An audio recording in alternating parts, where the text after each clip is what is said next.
सभी को राधे राधे। कुंज बिहारी सिंहदास। आप सोच रहे होंगे कि शायद मैंने आज तिलक नहीं लगाया, तो बिलीव मी आज बहुत गर्मी थी। जैसे ही मैं टेरेस में अभी मैंने कुछ तुलसी जी और लगाई हैं, तुलसी माता, पर आज इतनी ज़्यादा गर्मी थी कि मैं वो तिलक लगा के गई और मैंने सोचा कि मैं आके वीडियो बनाऊंगी, पर इतना पसीना मुझे आ गया, इतना पसीना, इतनी गर्मी थी कि पूरा वो तिलक मेरा पानी पसीने में बह गया और फिर मुझे मुंह धोना पड़ा। मैंने कहा अब फिर और अगर थोड़ी देर होती तो फिर बहुत देर होती चली जाती, शायद वीडियो ना बन पाती। तो मैंने कहा चलो आज ऐसे ही बनाते हैं वीडियो। तो फ़िलहाल मैं आपको कल और दिखाऊंगी, क्योंकि और भी हमारी तुलसी माता बढ़ गई हैं। वो वीडियो तो मैं आपको कल दिखाऊंगी। अभी हम अपने मोहिनी बिहारी जी के जो भी भक्त हैं उनके कुछ प्रश्न हैं उस बारे में बता दूं। पहले तो किसी ने कहा है कि मैं तटीय स्थान से दीक्षा लूँ और बाकी बिहारी की गोस्वामियों से लूँ। तो मैं पहले बता दूं कि मोहिनी बिहारी जी और बाकी बिहारी जी में फ़र्क करना छोड़ दें, क्योंकि बाकी बिहारी हों या मोहिनी बिहारी जी हों, वो दोनों ही निधि वन से प्रकट हुए हैं।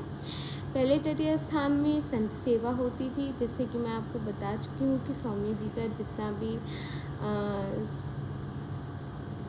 स्वामी हरदास जी का, महाराज गुरु जी का जितना भी, मतलब स्वामी जी का जितना भी सामान है, करुआ हमारे यहाँ राधा अष्टमी में दिखाया जाता है, स्वामी जी का दर्शन कराया जाता है। तो हमारे यहाँ पहले संत सेवा होती थी, पर जब मोहिनी बिहारी जी प्रकट होने वाले थे तो जो यहाँ के महाराज जी थे उस समय, उन्होंने मोहिनी बिहारी जी ने उनको सपना दिया कि हम लोग यहाँ प्रकट हो रहे हैं, हमें और कहीं नहीं जाना ब्रजभूमि में, हमें तटीय स्थान ही आना है। तो तभी से मोहिनी बिहारी जी की सेवा चालू हो गई। और बिहारी जी को भी प्रकट करने वाले हमारे स्वामी जी हरदास जी थे। तो मैं चाहूँगी कि पहले आप ये फ़र्क करना छोड़ें कि बिहारी जी अलग हैं और मोहिनी बिहारी जी अलग हैं। कोई अलग नहीं है, सब एक हैं। क्योंकि बच्चों के नाम अलग अलग हो सकते हैं, पर बच्चा तो एक ही है ना। तो शायद नाम सबके अलग अलग हैं, पर भगवान तो एक ही है। तो पहली बात, आप बाकी बिहारी जी या मोहिनी बिहारी जी में कोई अंतर ना समझें। और रहा दीक्षा की बात, तो मैं ये आपको नहीं कह पाऊँगी कि आपको दीक्षा कहाँ से लेनी चाहिए, क्योंकि वो आपको सोचना है आपको। क्योंकि अगर आपने दीक्षा लेने के पहले कुछ डाउट कर दिया तो शायद आपको गुरुजी कुछ दिनों बाद ही दें। क्योंकि मैं क्या कहूँ, गुरुजी बहुत बड़े संत हैं, वो दिल की बात भी कहते समझ जाते हैं। तो ये आपको तय करना है, आपका हृदय कहाँ से बोल रहा है कि आपको कहाँ से लेना है। क्योंकि गृहस्थ की तो बात नहीं है, गृहस्थ वाले भी तटीय स्थान से दीक्षा लेते हैं, और लोग जिनको बाकी बिहारी जी से लेनी होती है वो भी ले लेते हैं। तो ये बिल्कुल मत मानिए, ये तो आपको सोचना है कि आपको दीक्षा कहाँ से लेनी है, तो ये आप अपना तय कर सकती हैं। बाकी हमारे एक भक्त का और भी प्रश्न है, वो तुलसी माता के बारे में है। वो तुलसी जी और शालिग्राम एक साथ ही शायद सेवा करते हैं। तो उन्होंने पूछा था कि वो एकादशी को और इतवार को पानी उन्हें चढ़ाए, फूल सेवा कुछ कैसे होगी।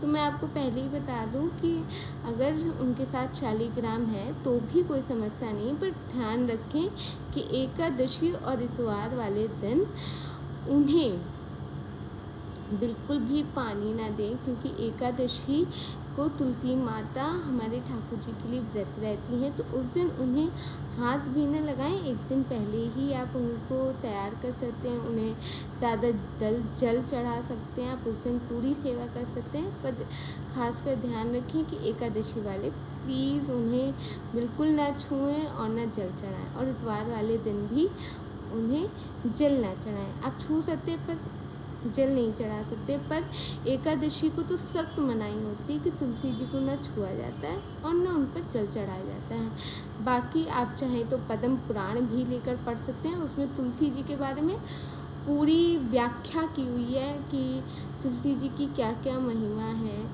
मैं फ़िलहाल उसके बारे में शायद ऑलरेडी डिटेल वीडियोस में बात कर चुकी हूँ। चाहिए तो आप नीचे पुरानी वीडियोस में जाइए और देखिए, मैंने उस बारे में भी बात करी है, आपको पता चल जाएगा। बाकी आज के यही 2 प्रश्न थे और मेरे साथ ऐसे बने रहिए। अगर वीडियोस पसंद आए तो like, share, comment and subscribe करना बिल्कुल ना भूलें। और कमेंट में कुंज बिहारी सिंहदास लिखना तो अवश्य ना भूलें। राधे राधे कुंज बिहारी सिंहदास।